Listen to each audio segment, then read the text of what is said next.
Hey everybody, how are you today? This is a new thing I'm trying out. I've never done this before. This is the episode 1 of Tavern Tales. Uh, might have some people drop in, and thanks for the sub there, Teal. Might have some people drop in and talk about their own experiences and their own D&D tales, their own Tavern Tales. But one of the things that I'm going to do possibly is I need to come up with a different intro probably for the Tavern Tales. Uh, but one of the things I'm going to do is read from a book I wrote when I was like 14, 15 years old. Um, Finished it at probably closer to 18 or so, and anyways, so yeah, I'm gonna try that out. But first, like I said, we probably need to do intro for just Tavern Tales. But for this, we're just going to use the same old intro that says, "Hail and well met, adventurers. Welcome to the action surge, where imagination reigns and heroes rise, villains fall, and we let the dice decide it all. Here in our world of the Forgotten Realms, dragons scorch the skies, villains plot in the shadows, and heroes face the forces of darkness. Here we don't just play Dungeons and Dragons, we live it. Every session is a clash of steel and sorcery, a tale of triumph and disaster, and a chance for the dice to turn fools into legends or legends into fools. So grab your dice, sharpen your wits, and prepare to immerse yourself in a story where anything is possible. We'll tell tales of valor, weave stories that will echo through the ages, and talk a lot of rubbish, because the action starts now." Like I said, that's not exactly the best intro for a Tavern Tales thing. And the idea behind Tavern Tales came up as, like, everybody likes to sit around and talk about D&D stories and talk about, like, different things that happened in their adventures, funny things that happened along the way with characters, or things characters did, or the DM did, or the blooper reels, of course. Like, there's plenty of those. There's plenty of stories where, you as the DM or you as the player really screwed up bad and just created a funny situation. But for now, I am going to. I wanted to share the post that I just posted with Rutroll. With the Action Search page here. 1 second. Share that with a group. I'll put it on a group. Yep. There we go. And we'll share it with the page. If I can find the page. We can't find the page. We're not allowed. Alright, we're going to share it with the other group then. Alright. So, the story has an intro, but as I wrote it many years ago, the story was meant to be a series, and eventually it would unfold into that series. And the intro is more meant for the series and has very little to do with the actual book itself. So I'm going to skip the intro. So I'm going to start out with. I don't know if you can hear the music at all. Maybe I need to turn the music up a hair.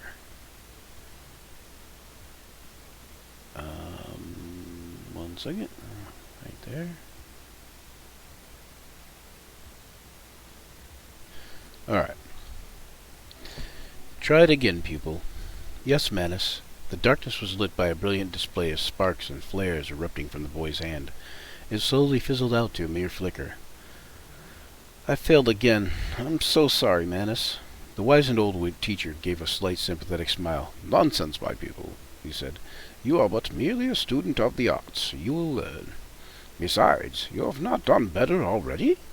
Before you had but a mere spark, and this time there was a whole shower of them. Your gift advances quickly. One day you will be a force to be reckoned with. Now concentrate and try again. Knowing his Manus was just showing encouragement and not wanting to disappoint the teacher, he tried again to achieve the goal. The boy's hands trembled. His eyes squinted as though he were trying to concentrate on some distant thought, almost forgotten. with a slight strain of the muscles and veins in his neck. The room slowly brightened, and was soon bathed in soft yellow light. It seemed to glow from the boy's right hand. "I did it! I did it!" Yes, I guess you most certainly did," the Manus replied, somewhat surprised himself. "You sure did," he said again, lost in thought this time. "Well, pupil, the hour is getting late. I suggest you go eat and wash up and get some sleep. We'll start again early tomorrow morning where we left off today." "Yes, Manus. Good night." Not waiting to hear a reply, the young apprentice ran off, excited to tell his aunt the news. Chuckling to himself, the Manus said, "Good night, Saffron of Chelly Keep. Good night, indeed," even though the boy was already out of sight. It was blinding, he thought. If only his room was on the other side of the keep, or in the garrison, then there wouldn't be that blinding sun to wake up to every morning. "Oh well," he said aloud to no one. He was tall for his age, somewhat lanky, but already showing signs of manhood. His muscles were developing well, he thought. As he examined his pose in the mirror, his blue eyes scanning his reflection, and as he ran his fingers through his blond hair, he gave a yawn and stretched and pulled a pair of maroon breeches up over his undergarments, then raced down the steps. "What do we break our fast with, Tyrone?" he yelled at the cook, slaving away over the large loaf of tack. "Well, Trovan, can you see you're up to no good bright and early this morning as usual? Must be that monstrous appetite what got you railed again, eh?" Tyrone was a plump little man, with a stocky build, and a balding head of bright fiery red hair. A veteran soldier, he was pushing on in the years, and decided he would take up his second calling as the king's cook. "Hey, James, how's it going?" Battle-scarred and cheery, the man was truly a sight. He'd still make a fine warrior, even pushing 60, if not for the fact that he had lost his leg in one of the last battles of the Trollholm Wars. "I'd say she's too big of an appetite for a boy of no more than 13 summers, Tyrone smiled, and looked at the boy. "What? You know I'm 15 years, dog. You take that back." Trovan shouted with the mock anger and look of glee on his face. Of all his father's servants, Tyrone was amongst his favorites. He was a good cook as well. Trovan took pride in his own monstrous appetite, and took it as a compliment whenever Tyrone mentioned it. "Ha! 15!" roared the cook. 13 was a compliment.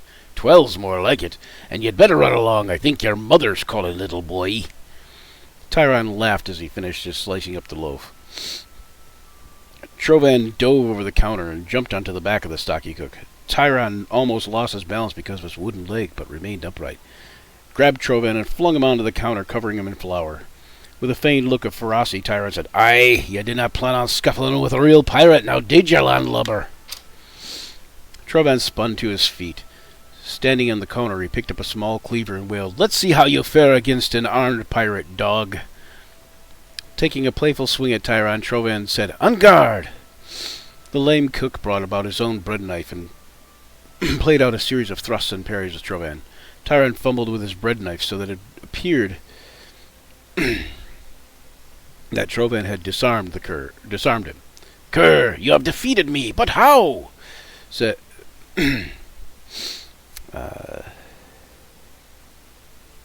blushing at the yeah, see, I wrote this a while ago. Tyrone fumbled in the doorway. What the hell? Okay, yeah, I got a few typos there. A figure came in the dining hall. Tyrone smiled at the figure entering the room, and Trovan turned about, nearly hitting his head on the griddle hanging over the counter. Blushing at the newcomer, Tyrone turned his head as if nothing had occurred.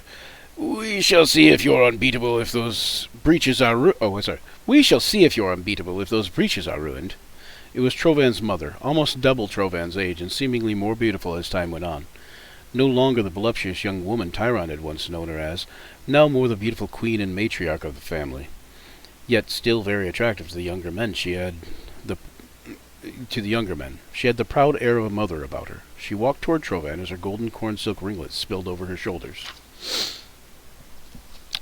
"Fear not, my lady. 'Tis flower, nothing more. I am graced by your presence," Trovan said in a rakish fashion as he kissed his mother's hand.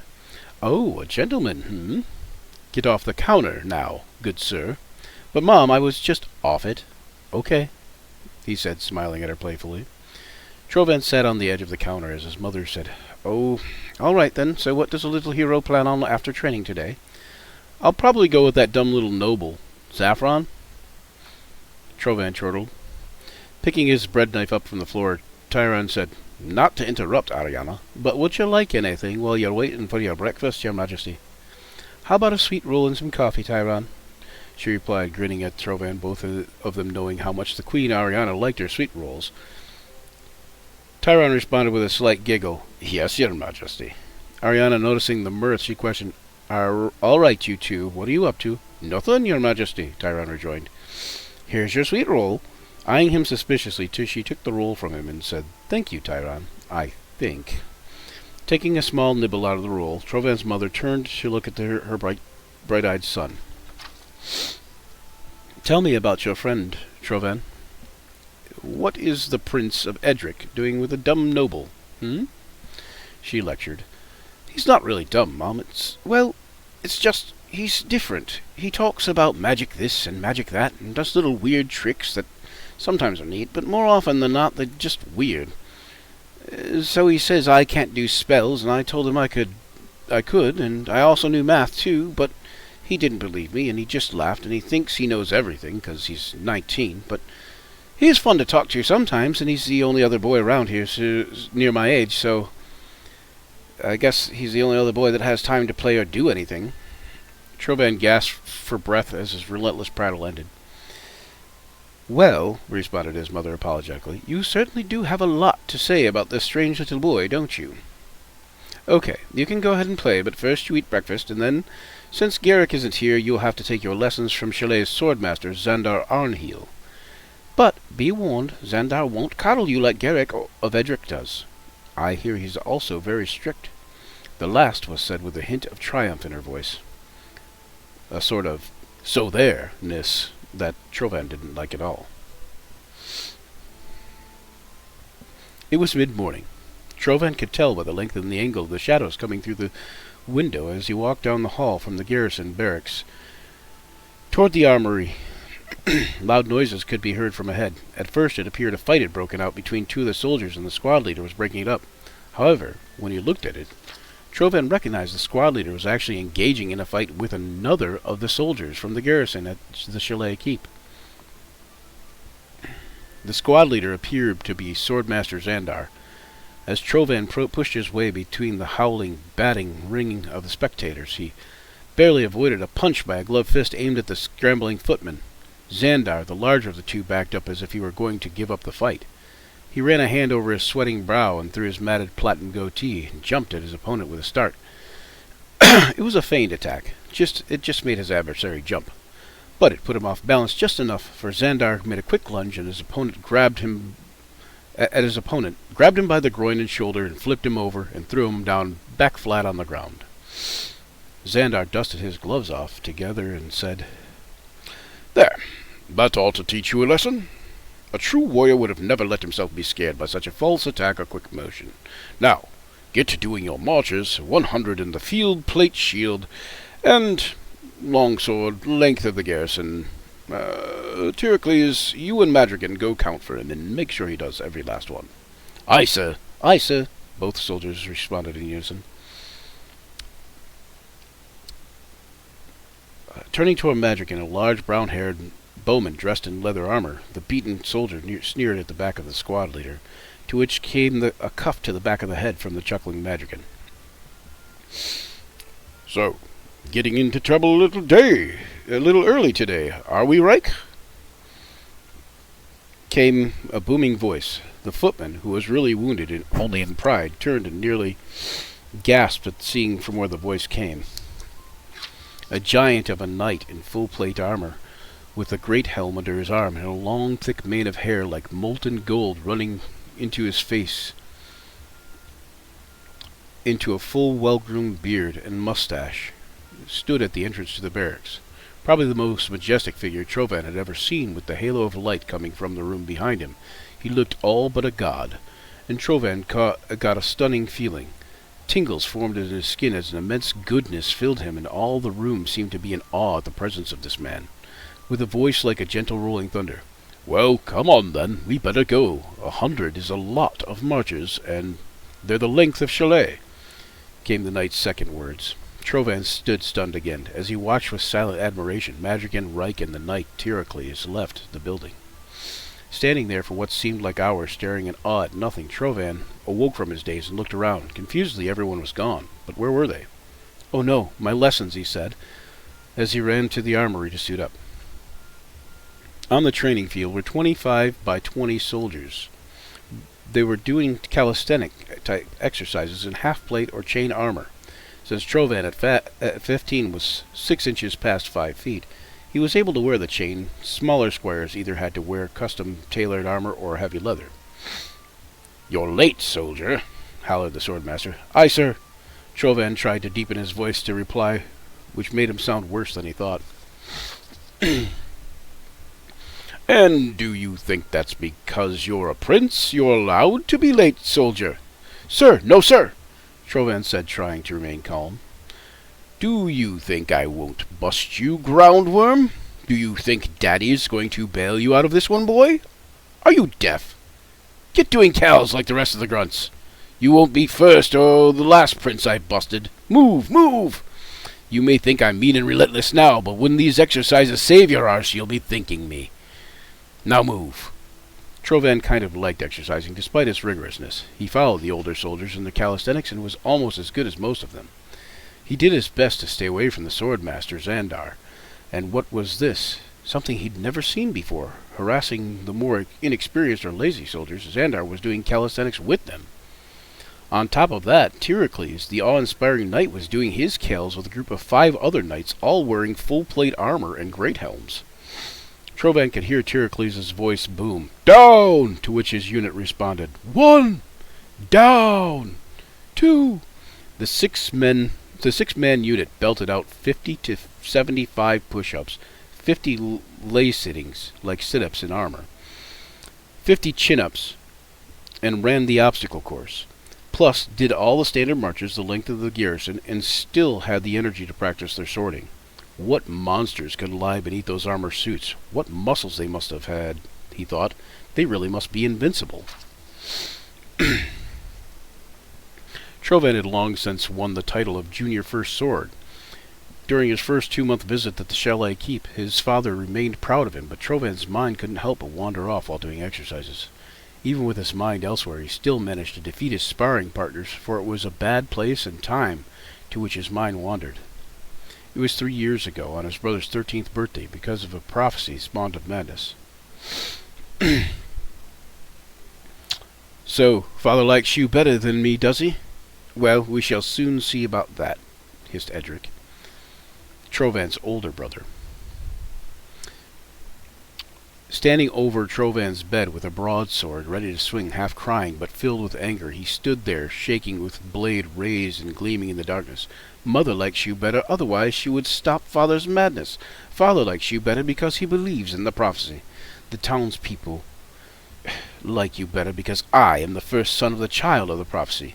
Everyone likes you better, but I do not want to be the child of the prophecy. If the child of the prophecy is what I must be, then fine, I will kill my own father. I will kill the king, but first... but first I will kill you." Edric hacked away at the sleeping pallet with the sword and tore open the linens as goose down went everywhere. Stunned, Trovan stood motionless in the shadowy corners of the room, rapier in hand, as he watched Edric destroy his bedding.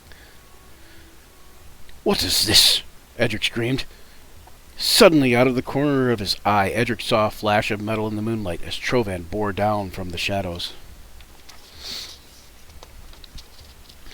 "Assassin!" both yelled simultaneously. Edric, the older of the 2 brothers, was ready for the onslaught from his brother. Bringing his rapier into a Z-pattern parry-thrust combination, Trovan caught him off guard. "Bastard! You would try to kill me while I sleep, coward!" Trovan squealed as the steel rang against steel. "Father should have slain you before you were old enough to wiggle. Cut you in half like the worm you are." Edric feigned a thrust and knocked over the rapier aside with his broadsword, this time putting Trovan on the defensive. "Well, my dear brother, I guess it will be yours and Mother's undoing, then, won't it? When with Father and you are out of the way, there will only be one to contest my being king, and Mother will grow old and as a lowly noblewoman. If I can't find a reason she was treasonous first and throw her into a prison cell where only the bugs and rats will listen to her words." The last must have angered Trovan, who once again went on the offensive and came in charging with a blinding series of thrusts and slashes that Edric couldn't keep up with. A searing pain shot through Trovan's leg as his brother dropped to the floor, rolled out of the way. The flashing rapier's path spun and swiped at Trovan's feet, slicing open his leg at the shin height, and the cut burned Trovan. And Trovan knew Edric's blade was poisoned with inoxamine, a rare and fatal poison that although the poison would work slowly, it would work. Trovan knew the sting of the poison from the description Justicarius had given him. "Trickery! Betrayal!" Trovan yelled as the fight was carried out of the bedroom onto the balcony. The king's own must have been alerted by the ringing steel, for soon the room, the balcony, and the battlements were alight with torches, and echoes resounded with the sounds of clanking armor. The king was there in less than a minute as well, and the queen, who screamed and tried to run for the battle. She was held fast by the powerful arms of the king of Edric. He stood there watching, knowing full well Trovan was the better swordsman, and Edric V now had many minor battle scars to prove it. Edric V only smiled as he saw his brother weaken, knowing the poison was taking effect. "We both knew something like this would happen eventually." "We both knew something like this would happen eventually, Ariana," came the king's voice. "It was only a matter of time. Only a matter of time." Trovan, still weakening, but still on the offensive, lunged at Edric with his rapier, backing him up to the parapets on the balcony. Breathing heavily, Trovan spun away from Edric, pulled out a main gouge out of the back of his breeches, and threw it in one fluid motion. With a sickening thunk, the dagger stuck in Edric's leg. Trovan whirled about as Edric screamed in pain. Gritting his teeth, Trovan swung his rapier in a basic but fierce offensive slash, and drew a thin line across Edric's throat. Both of the brothers heard a scream, and time seemed to stop as Edric went over the edge of the balcony and fell. He felt himself fall. Trovan watched with a blank stare at what he had done. He stood there for what seemed an eternity before he walked to the edge. Oh, and Alexa detected motion at the porch. Sipping coffee and enjoying this. Oh yeah, I'm going to join you in sipping some coffee. Sipping some coffee in the Tavern Tales.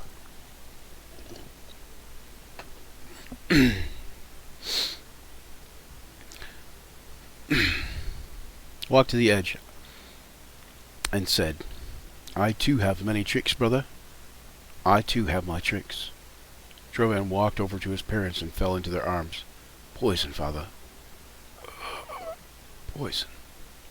Trovan's world went black. Trovan awoke from his daydreaming as his sparring partner hit the ground with a thud.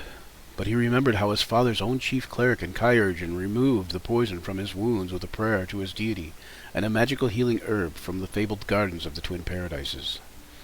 He lent his defeated partner an outstretched arm to help him up, and then returned him to the armory after practice to unsuit and doff his armor.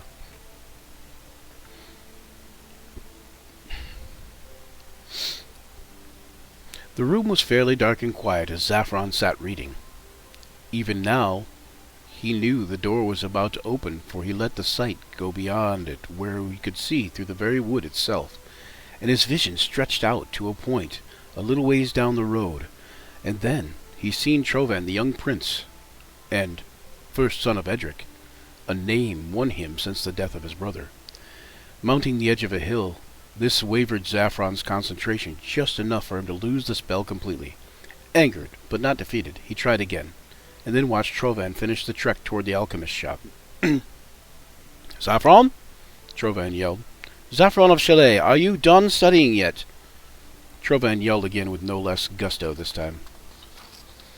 Smiling, the sandy blonde mage boy walked carefully toward the door and swung it wide and said, "Yes, I'm done studying, and you don't have to yell. I've seen you coming halfway down the road, for the love of the gods. Yeah, right. How can you see through me coming when I was on the other side of the door? Trovan spat inconsiderably. Easy. I used magic. How do you think, foolish boy? And besides that, the dog could smell you at 500 yards. What dog? Looking around, Trovan saw no such beast, but Zaffron simply pointed toward the left of him. Trovan laughed, and then, as he closed the door, he heard a loud, low snarl and saw a black, shadowy form appear in the dusky room. What is that? Trovan sputtered. Zaffron made a wide grin and said, That is Morty, the dog. The shadowy black form approached Trovan and sniffed him with its nearly formless nose, and then gracefully walked almost like a flowing shadow to Zaffron's side. As Trovan regained his composure, he stammered out, That is truly a remarkable beast. Where did you get it? Zaffron only laughed and said, It's magical, silly. Still smiling, Zaffron turned away from the Trovan, back to his illustriously bound spellbook. What are you doing? Asked Trovan. Zaffron scowled at Trovan and said, Must you always interrupt? I'm studying a new spell that I can't quite grasp.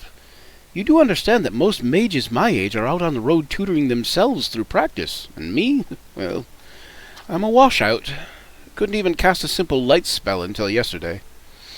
Zaffron half-heartedly stared blankly at the new pages in his spellbook, not understanding nor caring what they referred to. Zaffron was the only mage's apprentice in Chalet Keep, and it was a small keep. It was even small for royal nobles in the city. Had built a large, but nobles in this. What I got? It was small for a royal noble city, but large for a frontier village. The shore was some distance away from the city, but still plenty of Chalet's occupants made their fortunes and livings in the mariner business. Whereas Chalet was a frontier town, Edric was surrounded by many other cities, and in the center of the continent, Trovan had been staying in. Chalet Keep was, while his father was doing business there, Trovan had been staying in Chalet Keep while his father was doing business there, and other nearby villages. He met Zaffron, and the two were fast friends. Trovan wasn't sure if he believed in magic, but he couldn't let his friend feel down. Oh, come on, Zaff. You're the best mage I know. Trovan, I'm the only mage you know. Yes, but you finally cast a light spell, and that took you so long to master. That means you're getting better, right? I bet you'll be the best mage in the world someday. Trovan spread his affection on Zaffron, seeing his friend disheartened. Made Trovan feel bad, too. Zaffron sat back in his chair, looked wistfully at Trovan, then smiled again. Yes, I guess you're right, but it does tend to be frustrating at times. Zaffron knew full well that Trovan was just trying to cheer him up, but oddly, it kind of worked, so he went along with it. Besides, being the best mage in the world would be a nice thing to be when he thought of the legends that his own teacher had started, not even being ranked amongst the best. Zaffron finished up practice, and him and Trovan went out to play in the keep's training field. They ran and they laughed, and they found a couple of other young men to play with in a game. One in which a boy would hold a long stick far away, and another would take a large, long-handled mallet and strike a pigskin or a cowskin wrapped around a piece of wood, trying to get as close to the target stick as possible without hitting it, or the guy holding it. In his 15 years, Trovan had become quite adept at this game. Zaffron, too, wasn't bad at it, even though he wasn't very athletic. They played until sundown, and then Trovan invited Zaffron to Chalet's palace for dinner that night, and when they arrived, they were washed up and seated. The two boys were surprised at the heights at the palace for dinner?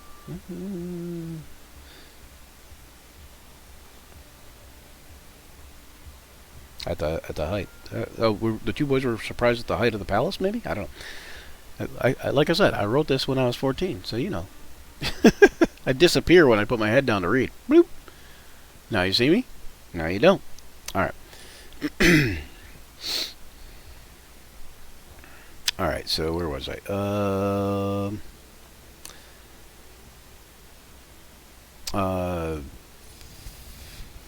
Edric V had explained that Trovan was coming of age, and it was near time for him to be tested like a man going out and gaining some minor combat experience, the kind he couldn't learn in Edric or at Chalet Keep.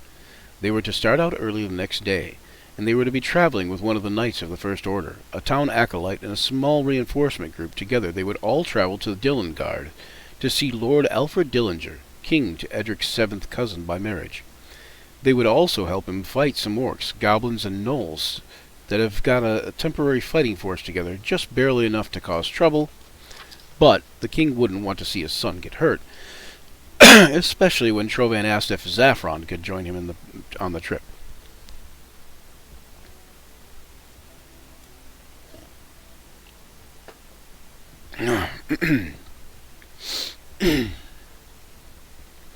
The last days before the trip were the most hectic. Servants hustled around, gathering trinkets for the nobles and the prince. Even the lesser-ranked nobles were helping to ready Trovan and his family for the journey. You know what? Wait. So that is actually... Where are we at time-wise in there? You know what? I didn't even think about that. Let me look real quick where we're at time-wise. I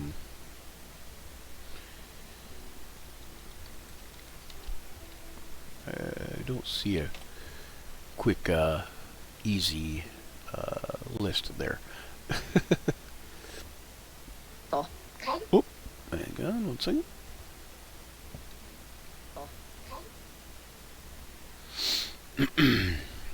Okay, so we're at 38 minutes. We'll keep going. I'll go for an hour, I think. I think that's what we'll do for an hour. We'll do each episode about an hour, roughly. Maybe 2 if we get more people in to actually chat about stuff or whatever, but... The last days before the trip were most hectic. Servants bustled around gathering things for the nobles and the prince. Even the lesser-ranked nobles were helping to ready Trovan and his family for the journey. Father Villani, an acolyte from the local priesthood, was to accompany the royal caravan as a lay healer. Unbeknownst to Trovan, it was also to help keep him and Zaffron in line. The few remaining days dwindled to nothingness, as Zaffron also had help from his mentor in taking everything he might need for the journey, as well as the many things that might need to keep up with his studies during the absence from Chalet Keep. The wagons lurched forward. Tyrocles, heading the caravan guard, caught sight of the last 2 caravan rounding the bend as he rode onward. Trovan and Zaffron were in the same carriage with Father Villani. Trovan studied the old father with curious eyes. The father was well-proportioned like a fighter, but his hair was falling away at the top and gave his wrinkled forehead an unusually broad appearance, like that of a hard ram's head. Or so Trovan guessed. Zaffron saw something more in the father, the wisdom. For with age usually comes wisdom and insight, but though there was an inexplicable intelligence on the man's face, there was also a distant sadness in his eyes. As Tyrocles could be heard over the... Oops, sorry, I jumped ahead. If there was something deeply regretful in his past, and Zaffron wondered if it... what it could be. As if there was something deeply regretful. Yeah. Just then, the father noticed the 2 boys being a little too quiet, and saw them staring at him. He gave them a nervous smile and said, "So, how does it feel to be going to visit your cousin in Dillingard?" Trovan smiled back and said, "Pretty good. I love traveling around, and I hate doing stupid court things with Father. I like it when it's not busy and me and Father get a chance to fish or sit and play chess." Trovan giggled a little just then and said, "And maybe someday I'll beat him at the game." On the 7th day out, they had just started to cross the burning barrens, known mostly for its savage heat and raiding parties. They proceeded onward cautiously. As they pushed onward, a dust cloud appeared on the horizon, and horses reared it momentarily, and the guard figured there must have been nearly 100 riders ahead. Surely it was only 2 to 1 odds with the captain's 53. As the cloud neared, they realized it wasn't raiders at all. It was just a large cloud of dust. Hang on 1 second.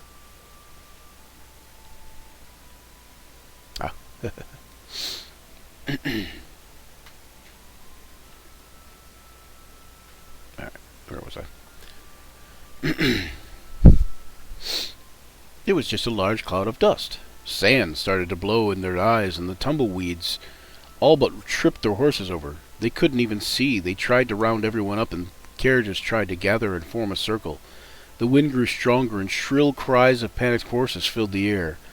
The captain's voice was barely audible as he shouted out orders to the guard. A booming noise filled the air like a great unfurling of a sail, with a crackle and a flash of lightning that racked the men like goats. Tyrocles could be heard over the captain and everyone, even the horses, nearly the thunder. "Get to the king!" he bellowed like a great trumpet. "See to the lads, Madrigan!" A second order issued, almost as if on cue. The lightning touched down, and Trovan saw Madrigan running toward him. The horses started, and the carriage rocked. Zaffron sat staring at the oncoming debris and the lightning with awe and wonderment, and a smile emblazoned upon his face. Valani, in stark terror, clutched his holy symbol with one hand and his eyes with the other. Another fork touched down too near the wagon, and the horse ripped up its mooring, and the carriage rocked again, this time knocking the driver off. Onto Madrigan, who was desperately trying to steady the bay. The carriage jolted forward, and the horses broke to a breakneck sprint. Panic-stricken, the father huddled on the floor, and Trovan stared into the dust, hoping to find some semblance of reality through the sandstorm and lightning. He couldn't see farther than 15 feet, except for the lightning, which had nearly hit their carriage too often. But to Zaffron it was truly a marvelous sight. The sand swirled and eddied thickly all around, so that nothing was visible, and in a brief instant, about every 10 seconds, there was another flash and a loud noise accompanying it. Once the flash and the loud noise came at nearly the same time, and Zaffron thought he saw a strange crystalline sculpture appear where the lightning struck down. "Now that's magic," he muttered to himself quietly. The boys and the father and the horses and the storm kept up for nearly 10 minutes, non-stop. A scream, more terrible than dying men and women, so blood-curdling and inhuman. Trovan looked to Zaffron with worried eyes, wondering what it was, only to notice Zaffron staring back in what could only be determined as a surprise, or maybe fright. Valani, still huddled on the floor of the carriage, uncovered his eyes at the noise. Fearful, it was one of the two young men. The carriage hit something, hard and fast, right after they heard the scream, and it jumped into the air and flipped over end, onto its side, and as quickly as it came, the storm vanished, and everything was quiet, and the carriage lay on its side, broken and battered. The horse lay about 30 feet behind it, smoking, charred, dead.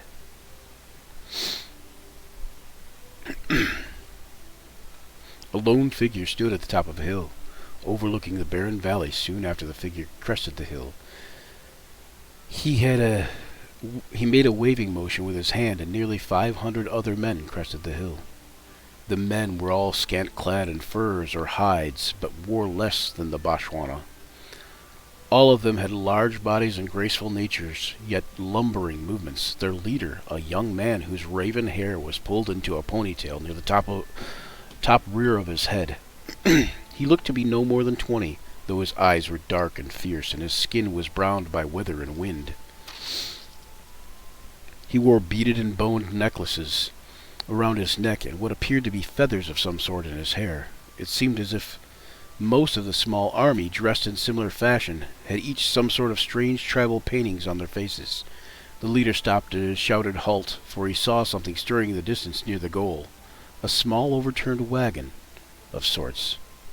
The leader slowly moved forward by himself again, and the rest of the group followed, keeping respectful distance. They approached the wagon cautiously, silently.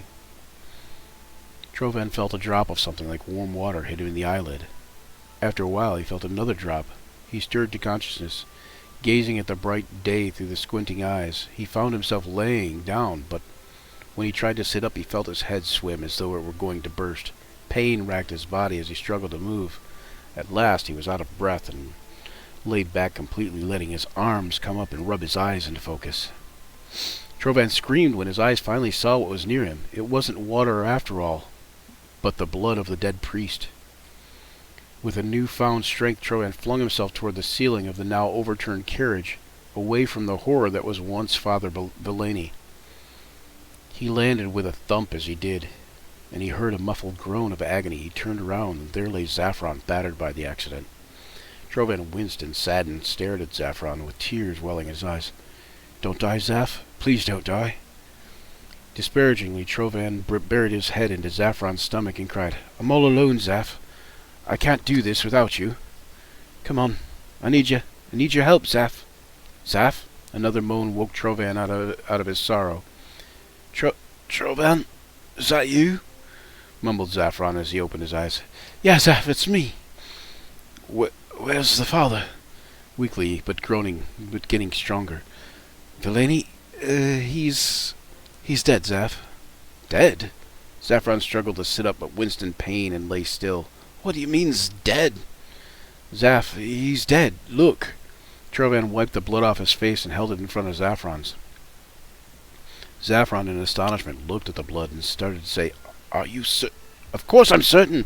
What do you think, I'm stupid? Look, if he's not dead, he's playing an awful cruel trick. Father Valeni, oh father, are you dead? See? No response. He's definitely dead. The last was said with sarcasm and a bit of frustration as Trovan broke it back into tears. Zaffron tried to put his arm around Trovan to comfort him, but he backed away and started sobbing uncontrollably. What's going to happen to us, Zaph? If Father knew where we were, he would have found us by now, wouldn't he? Does he even know we're gone? What if something terrible has happened to him? Confused by the dizziness which threatened his consciousness and the onslaught of questions with no answers, Zaffron steadied himself for a moment and then attempted to sit again. White-hot pain shot through his head as he did so, and 1,000 tiny little fires burned his back and his limbs. Finally, sitting and breathing heavily, Zaffron thought of how one of Trovan's instructors would have helped him out, and Zaffron shouted, and it startled Trovan back to reality. Shake it off, soldier! I don't have any time for this namby-pamby crybaby stuff. What are you, a man or a little girl? On your feet, soldier! Zaffron's gruffness surprised Trovan, but he did everything Zaffron bade him. Now help me to my feet, if you will. And he said, reverting back to normal tones. Trovan helped him, which put Zaffron through even more discomfort. Trovan pushed aside the now-dead father and watched as his body rolled off the wagon and hit the ground with a thump. Both he and Zaffron looked over the edge of the wagon's side and scanned the horizon. At one point they both stopped, and their faces went pale, and Zaffron gulped. It appeared that an army was massing around them. Illusions? Zaffron said to himself, more than to Trovan. They must be illusions. Shady Down. A town that used to teem with life and happiness, now a dried, cracked shell of its former self. Raids from the orcs to the east were commonplace. A blight had fallen across the land and the villages. This small town had once been home to many farmers and merchants, but now it seemed empty and barren.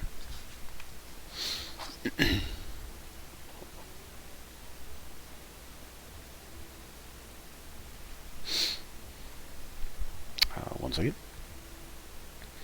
It was nearing harvest time in Shady Down, and Zarkinth chewed his nails in the concern he had for the lack of crops that would be pulled in.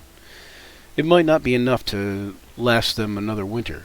The young acolyte tried not to think about it and prepared himself for morning mass. Approaching an altar with an armful of candles and incense and holy trinkets, he stopped to notice someone sitting in one of the pews that he hadn't noticed a moment before. An old man, bent and gnarled by time and weather, his tattered sienna robes and his bright gray eyes contrasted against the quieted background of the temple. Zarkinth walked over to the pew with an old man and placed a hand upon the gentleman's shoulder. The old man slowly turned towards Zarkinth at the acolyte's warm touch. "What may I do for you, kind sir?" Zarkinth asked the elderly fellow. "Gone. Oh, gone," the old man replied with a sigh. "You remember how it used to be, sonny? The life was past and the land used to be rich and plentiful. But now it's since blight. Since the blight, not even my magic is doing well to keep things at bay." "Don't worry, Delcan. Things will be better. You'll see. Have faith in the gods. They'll help us." Zarkinth tried to console the old mage. Delcan had been the most powerful mage in the region for quite some time, but extreme age had weakened him, and he had seemed to take on a few extra years. "God schmods! I'm sorry, Zarkinth, but I do not believe in the powers of the gods, and I do not believe that they will just... I don't know... We can't rely wholly upon them. We have been waiting for the gods to intervene long enough. The blight will last forever, lest we do something of it ourselves." The old man seemed to mist over as he spoke, on the verge of tears. "We must send someone to get help from the druids. They'll know what to do. They're the only ones who will be able to help. Harvest season is almost upon, Zarketh. We can't wait much longer." "What about the orcs? Surely, Delcan, you cannot deny the validity of this claim, and no one but me and a few of the other village farmers are fit to travel. At least not through the mountains. How do you propose to do this?" Zarkith looked concerned. Delcan stood, and Zarkith absently let his arm off the mage's shoulder. "I've been thinking about that. I would guess that maybe we could send a messenger to Carmouth and pool the town treasury and maybe come up with a reward for some hearty young men. This should prove to not be too difficult, and if no one accepts, we'll send the rider and go with gold and provisions to Breckenridge or Nottingford, and then on to Dillingard, and finally to the city of Edric." "Edric? That's a month's travel from here. And with all the stopovers in other towns, that could take till after harvest time before our rider reaches Edric. And then there's no way he'd be able to return with the fall snows and the passes covered. Perhaps we should just send the rider westward to Chalet Keep, and then from there straight to Edric," Zarkith offered hopelessly. Delcan rubbed his chin thoughtfully. "I think this is a matter we can bring up before the town council. Let us set up a meeting after sunset tonight. It will give the farmers time to leave their fields." The somber townspeople passed through the still night air. Delcan and Zarkith ushered everyone into this quaint little Briarwood inn. They gathered with a slight bustle as the things changed so much as of late in the usually teeming little town, now filled with burnt-out huts and several cracked earth and mud crops. Delcan stepped up to the podium near the center of the inn. "With the town falling into ruins, it is nearing harvest season. We are at a loss and may not have enough stores to get through winter. As always before, we were able to get through on what little we had, but with the orcs and our crops, we won't have enough this year. Something must be done." "What is there we can do?" a shout erupted from the crowd, followed by several in agreement. As Zarkith approached the podium, "Delcan thinks we should get help from the druids." This brought a response of jeers and negative remarks. "We don't have enough men and boys to fend off the orcs, let alone send them through the territory." Again, spurts of agreement from the crowd. "Besides, what makes you think druids would help us anyway? If they wanted to help us, they would have came to us already. Surely the Grand Hierophant knows about our plight." Several patrons and the townsmen agreed upon this. They were self-appointed speaker Tamulus of Wildwood. Delcan tried to silence everyone with a waving gesture, saying, "We haven't much choice in the matter, but I have taken our lack of manpower into consideration. The way I see it is we can either gather up some men and send them into the southern pass to go around the orc caves. But that pass will be frozen over before anyone could get through it and back. That's the long way around." Tamulus spoke before Delcan could finish. "Or, as I was saying, I have a plan that might be better, and that is to take some of the town treasury and offer it up to a few good adventurers who might come this way and do the task for a fee. I recommend we send a rider on horseback at once to the nearest cities, and then on to Edric. And then, the way I see it, we haven't much other choice." There were a few select murmurs from the crowd, and Zarkith looked worried. Eventually the meeting came down to a rough vote, split by 2/3 in favor of Delcan's plan. It was agreed that since Tamulus was amongst the most fit for the journey, that he and Zarkith would prepare him with rations and other supplies, and then he would set out with a couple of other young men from the small town. Zarkith and Delcan need not remind Tamulus or the other riders of the barbarians in the steppes nearby, but they felt the need to anyways, and after just 3 days of preparation, they were blessed and rode out along their way, knowing that once they were to reach Edric's, they would have to stay the winter, for the passes would be impenetrable on the ride back. That evening, John Goodfellow, Tamulus of Wildwood, and Geoffrey Taliesin, a farmer's son, came out with early autumn stars, and on the road to Carminth. Camp was quiet and somber, and as they feasted on dried meats and watered-down gruel, they got to know one another as companions would. Who knows? It might be a long trip.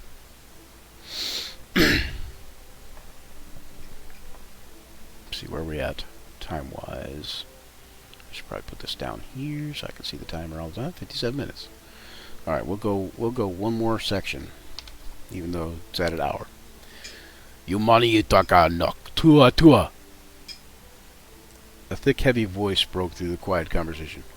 What do you think he's saying? Trovan asked, looking quizzically at Zaffron. Zaffron stared at Trovan, frustrated and annoyed. He replied, How should I know? I'm not a stepsman. But can't you use some magic to get us out of here? Zaffron shrugged. Maybe, but I don't know if that's such a good idea. Suspected spam.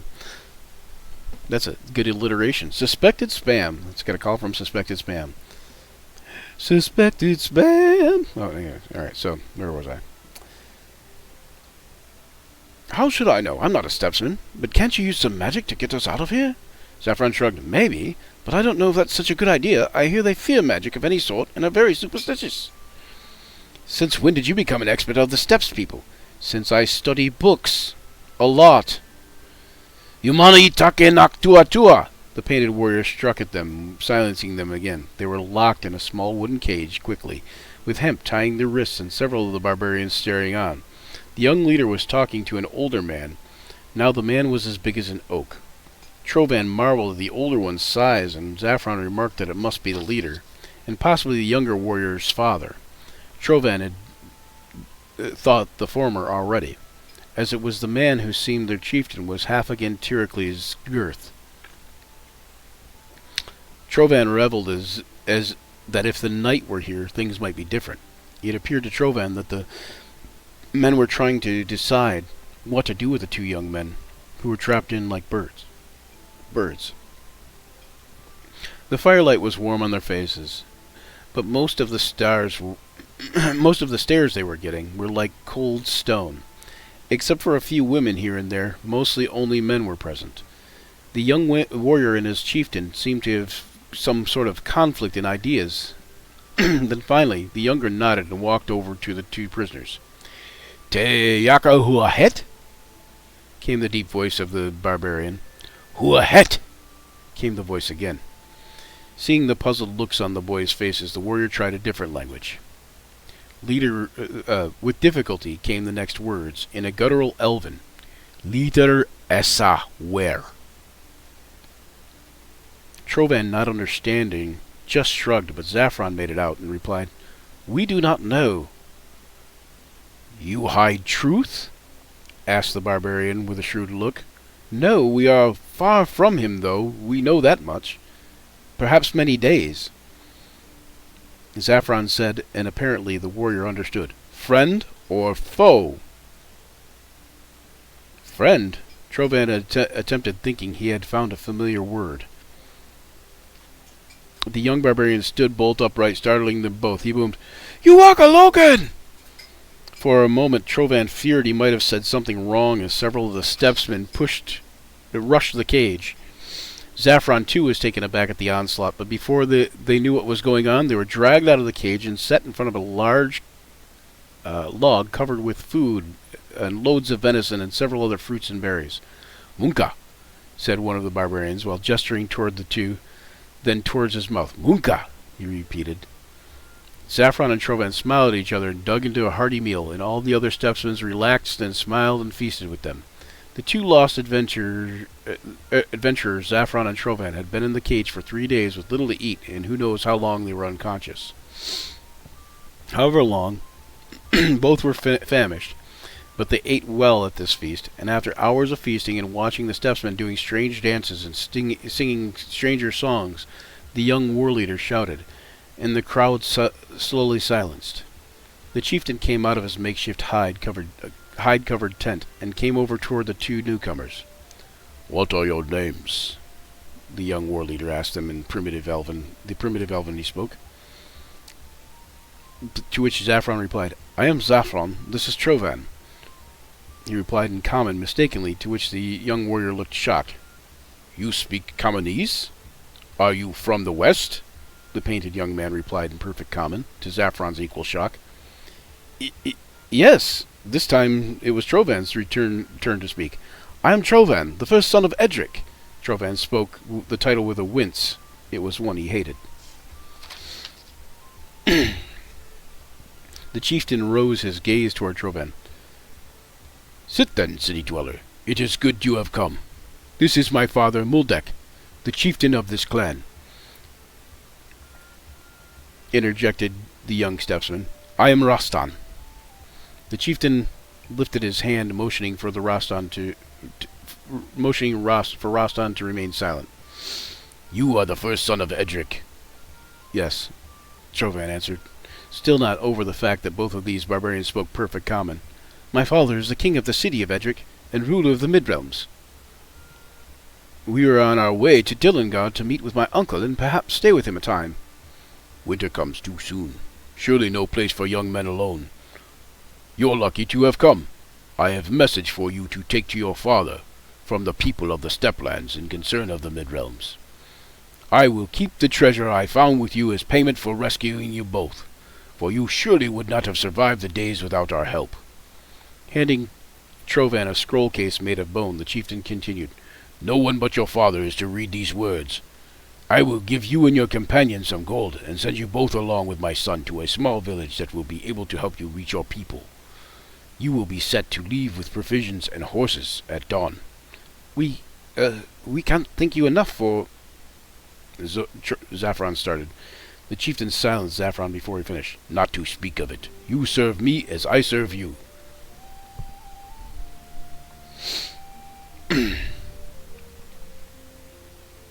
Together we will remain in peace with your people a while longer, if they decide to help. Help what? Trovan bluttered rudely. Not to speak of it, replied Rastan for his father. For your father's decision.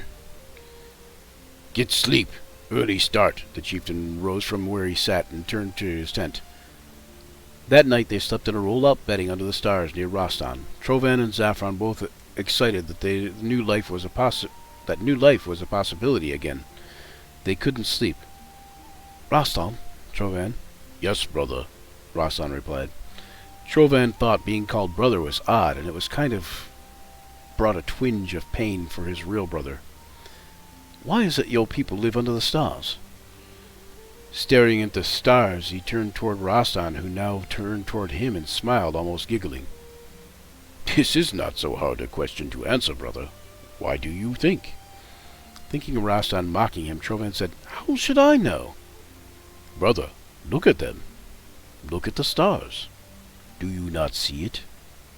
It is freedom. Not that we would necessarily be slaves elsewhere, but we would not be as free a people as we are.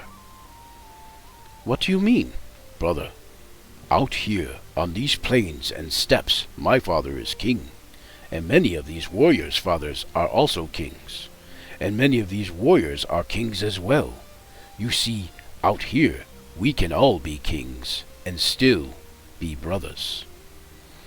And in your cities, we are treated as barbaric, as lowly as filth. Well, no wonder you're treated barbaric. You're barbarians. Trovan replied nonchalantly. Rastan's face scowled, and Zaffron even noticed the fearful Trovan had misspoken. He watched as Rastan's face softened back. You do not mean it, I understand. But you insult my people, brother. How? Came Trovan's voice as he drifted back toward the stars. Brother, when you are in the city and you meet a friend, how do you greet them? What do you mean? You greet others by bowing and handshakes with very little friendship or love at all. So? Said the young prince ignorantly. So, we hug one another in greeting. I ask of you, which is more barbaric? Where you use weapons to eat with, we use our bare hands.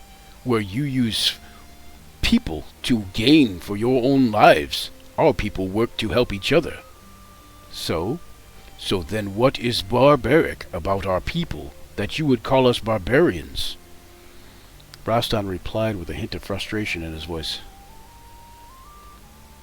Gee, Rastan, I guess you're right. I guess I never thought of it that way. Where did you learn so much? Trovan said in his time in wonderment of the young warrior. My father. He is a wise man. Rastan. Yes, brother. I didn't mean to call your people barbarians. I know, brother. Rastan patted Trovan on the shoulder. Sleep now. We rise early. With that, Trovan rolled over onto his side to find Zaffron was already fast asleep. Storytelling with the green. Yeah. So what do you think? What do you think? Should I continue on or should I stop? Got 3 viewers. Oh, you know what? We'll continue on. We'll keep going. I could read the whole thing probably. But I don't think so. I think it would take like 8 hours. It's literally a book. So it's about half the size of a normal book, though. It's probably only like 150 pages. I have no idea because when I did it and I printed it out, the pages weren't numbered, and the original file is long since gone. So,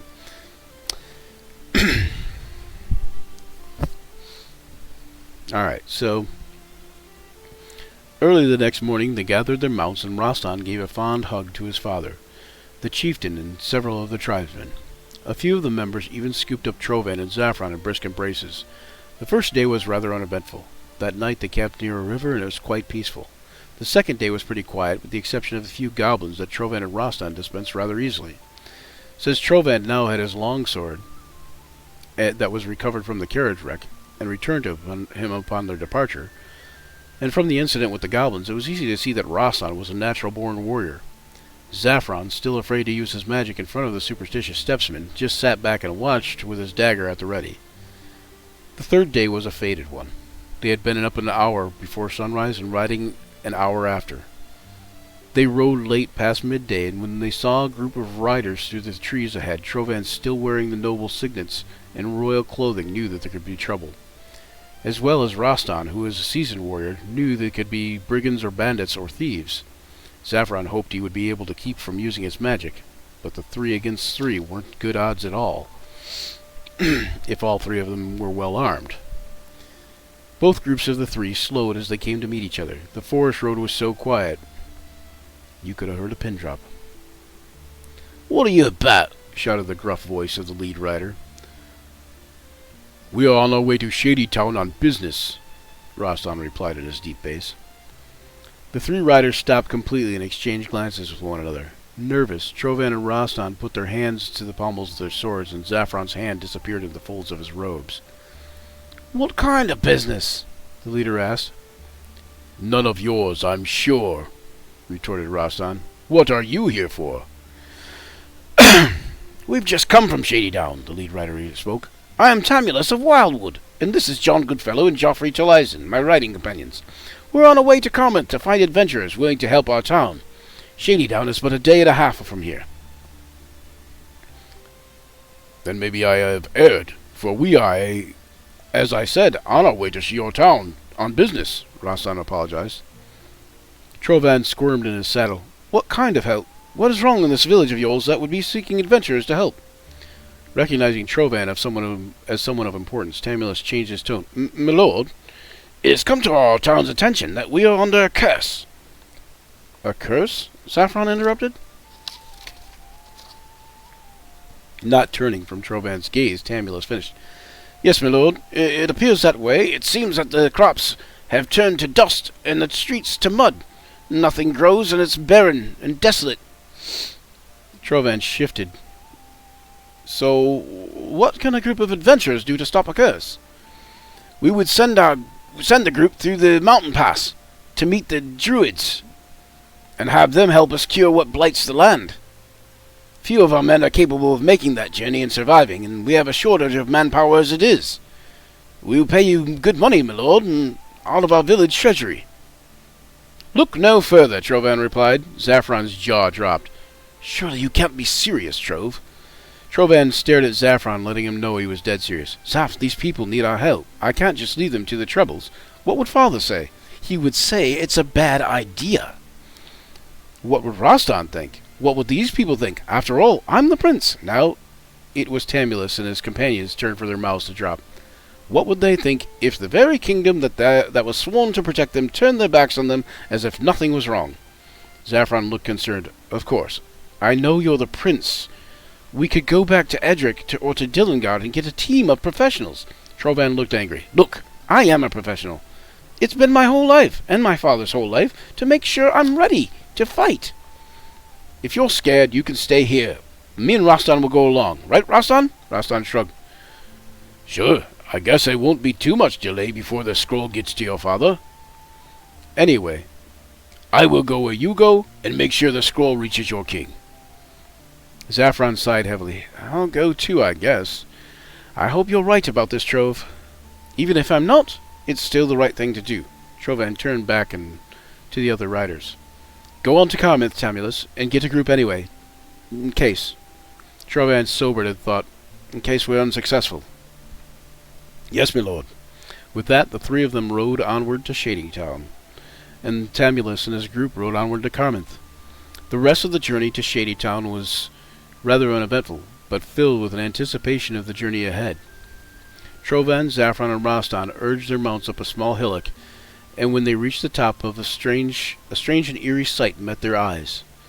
The side of the vale that they were on was flourishing with animal life and covered in green plants and vegetation. The other side of the vale, opposite where their steeds stood, was exactly the opposite. The earth was brown and barren. Rotten fruit clung to the ground and fell from trees. The ground was cracked and broken, and dust blew through the streets of the small village ahead. It was as if some giant mad god had taken an artist's brush and painted a line on the earth, and all on one side was teeming while the other decayed and died. The small village quiet as the three trod into the dirt road leading into the small farming village. Trovan dismounted, then Rastan and Zaffron followed suit. As they did, they seen a small, gnarled form in dark brown-colored robes approach. Walking beside him was another younger man who stood upright, wearing gray robes with many trinkets adorning it. The taller, younger man carried his mace lifted on his side, and the shorter, older man supported his weight on a long walking stick. As they neared, Trovan spoke softly to Zaffron. A monk and a priest? He asked. More likely a priest and a mage, Zaffron said quietly, and shook his head no. Rastan evidently overheard Zaffron, and Zaffron knew it, but Rastan remained silent. Zaffron took Rastan's silence to be a good sign. Maybe he wasn't as superstitious as most of his people are rumored to be. The three companions sat and waiting as the figures neared nervously. Watching the figures, they waited in silence. If these two were enemies, none of them were a match for a priest or a mage.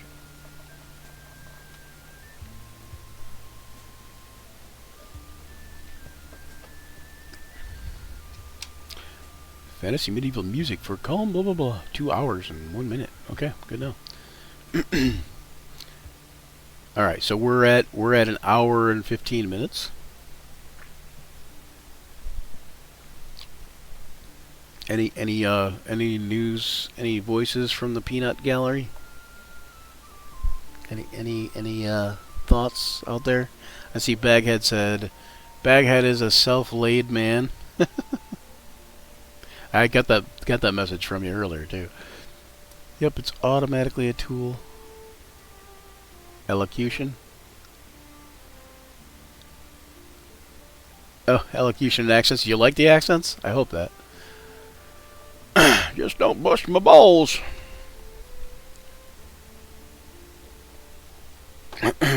Hopefully you guys like the storytelling that I'm doing here. We got 3 viewers. We'll continue on. Let me look actually real quick too and see who else is running stuff. Because we may raid somebody like after we finish. If somebody's still on. Yeah, it looks like it. Okay. Couple people.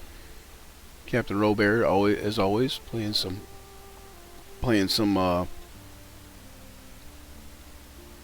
D&D. He's probably doing a rerun though. It's probably a rerun. Winnie the Pooh, same guy, many voices. Oh bother. Okay. Anyway,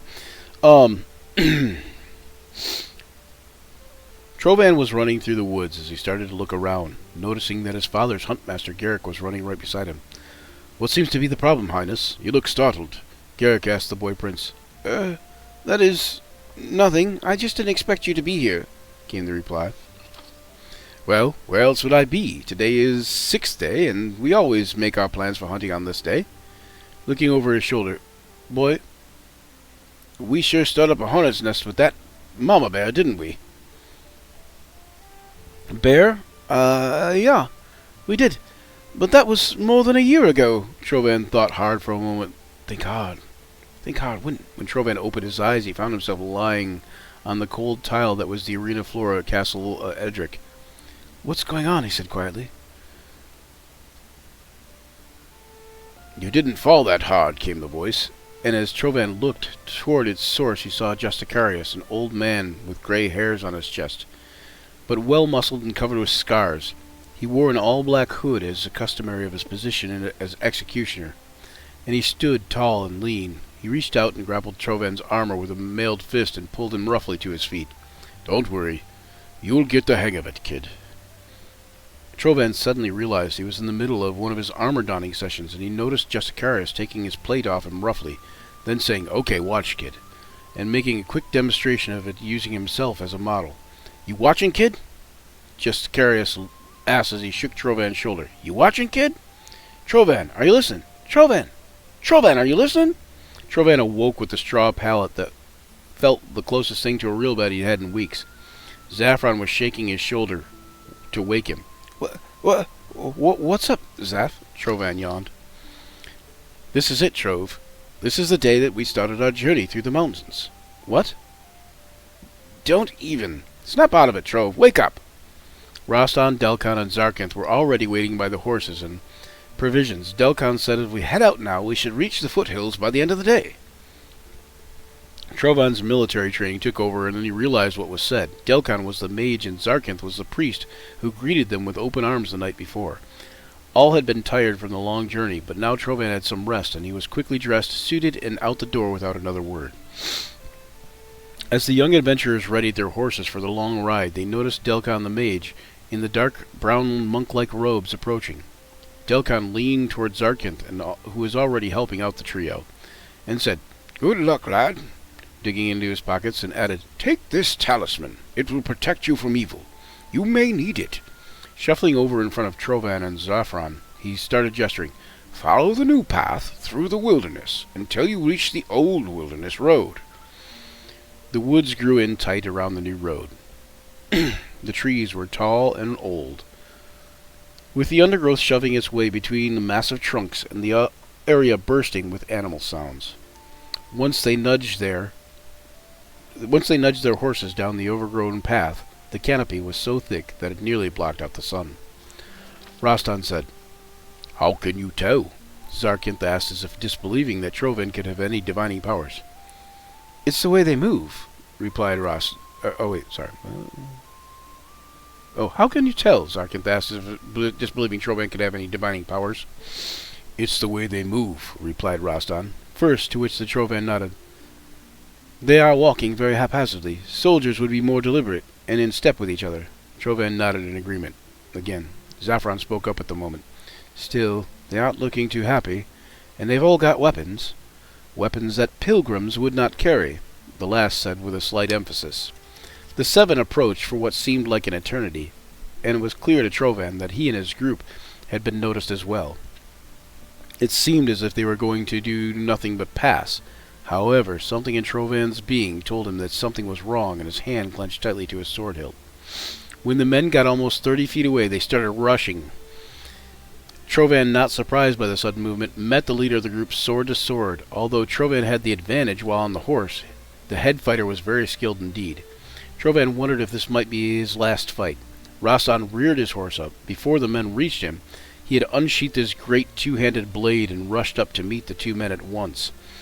One took a stab at him and missed, and Rostan kicked the man and sent him flying back. Both men regained their footing at the sign of the horses reeling, but before they could make another attack, the first man saw Rostan's gigantic blade come about in a downward diagonal arc. The first man noticed too late the blade blasting his defense out of the way and sinking through his left shoulder. near his neck.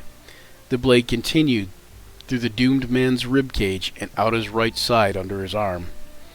The second man didn't even know what hit him as he smiled with glee at the opening Rostan had left him. He didn't even notice the blade bursting free from his companion's body and embedding itself deeply into his side. The man screamed in pain and slashed a vicious cut into Rostan's leg. Rostan twisted the hilt on his sword and yanked it. The man fell to the ground, groaning at his horse's feet. One of the fighters nearly knocked Zarkinth from his saddle and was sent flying by a blow from Zaffron's horse, who was panicking. Zaffron started punching the beast in the back of the neck. "Stop it! Stop it!" he commanded, and as he did so, one of the brigands grabbed him and pulled him from his horse. He hit with a loud thud that knocked the air from his lungs. The brigand walloped Zaffron with a gloved hand and struggled desperately to retain his consciousness. Zaffron watched as Trovan battled the leader. Zarkinth was too occupied. Rostan had taken another down but would never reach him in time. Zaffron struggled for his dagger in the folds of his robes as he noticed a bright light out of the corner of his eye. Being lifted back to his feet, he saw the brigand pull back for another punch, but at that moment Zaffron drove the dagger home, deep into the brigand's leg. Deathly pallor fell over Zaffron as the brigand grunted and pulled the dagger from his leg. Releasing Zaffron's robes, he laughed as Zaffron hit the ground a second time. He then dropped the dagger, spit on Zaffron, unsheathed his short sword. Suddenly, there was a shrill whistle and a loud crack. The man dropped his sword and stared down at his chest. Looking back up at Zaffron, the man fell down face first into the dirt. Zaffron saw the hole in the dead brigand's chest and smiled with pride. It was a spell he had suddenly called to mind, and it worked. Not only did it work, but it worked well. One magical missile from the palm of Zaffron's hand, almost subconsciously, and it had slain a human.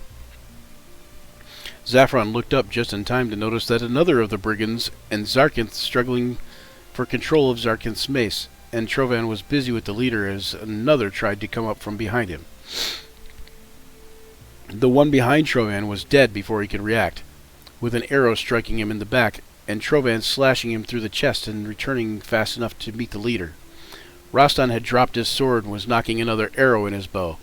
Zarkinth used the height advantage and the bandit's own strength against him by letting him tug on the mace and then smashing it into his forehead.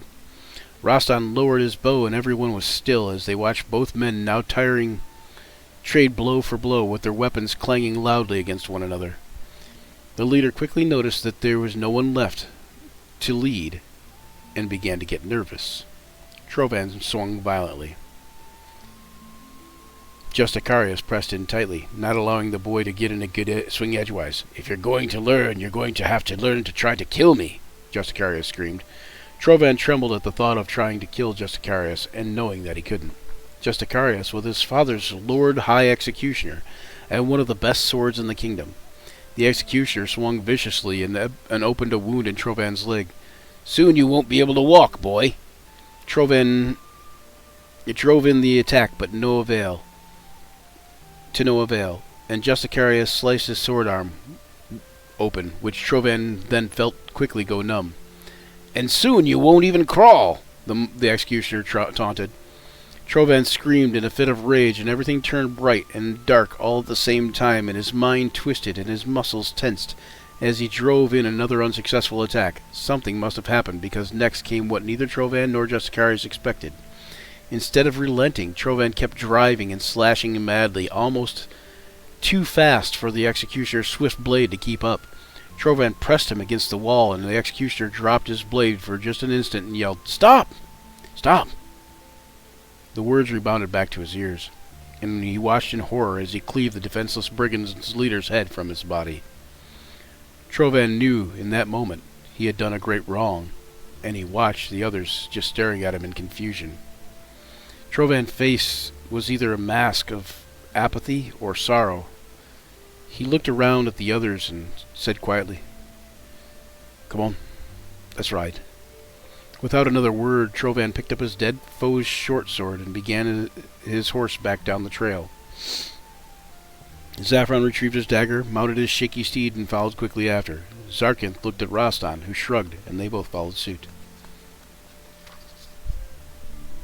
And with that, we're going to end Tavern Tales Episode 1, guys. Hope you enjoyed the different thing here. Like a bonus action, kind of, only different. With that, I will say thanks for joining us here on Action Surge, where imagination collides with the roll of the dice. We battled fearsome foes and forged unforgettable memories together. As this session draws to a close, remember, the journey never truly ends. Keep rolling those dice, weaving those tales. Farewell, adventurers. Don't forget to check out Action Surge 5e on all the platforms, including Twitter, Facebook, YouTube. Give us likes and subscribes, and until next time, may all your actions surge. Hope you guys like that. Motorboating is always fun. I suppose that's true. And we'll see if we can find somebody to raid real quick too. I think I got somebody right here. I don't know. Okay. So that's it's nobody. You know, we'll go to they're painting something over here at Monument Conquest, or I could invade. You know what? We'll raid Charmed Fantasy if I can. CHARMEDFANTASEY or SY. Oh, hang on, I gotta log in. Apparently, I'm not logged in to my own account. It's wonderful. Funny how I can be logged in and streaming, but I'm not actually logged in into the account. It's weird. Don't make a dang lick of sense, I tell you what.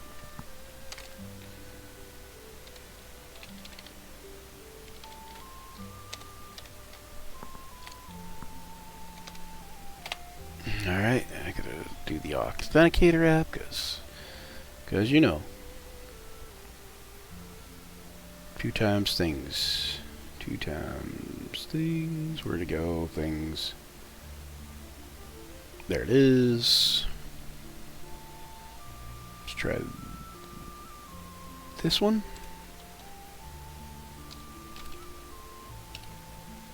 Nope, that's not it. Okay, so we gotta do this one. Ta-da! Okay, now we can raid Charmed Fantasy. Hope you guys had a good time listening to me reading the story there, and we will do episode 2 sometime soon, hopefully. I don't have a schedule for when we're going to do them yet, so that's going to be a problem, but we will get it together, and we'll put them on there, and thank you guys for watching.